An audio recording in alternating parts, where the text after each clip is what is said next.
بسم الله الرحمن الرحيم سبح اسم ربك الأعلى الذي خلق فسوى والذي قدر فهدى والذي أخرج المرعى فجعله غثاء نحوا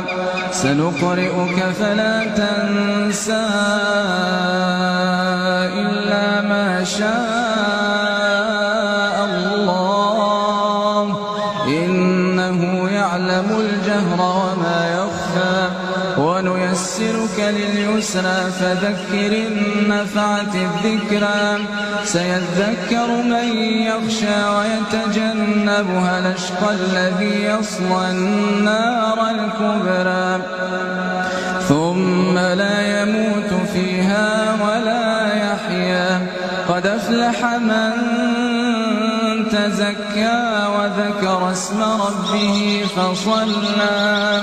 بل تؤثرون الحياة الدنيا والآخرة خير وأبقى إن هذا لفي الصحف الأولى صحف إبراهيم وموسى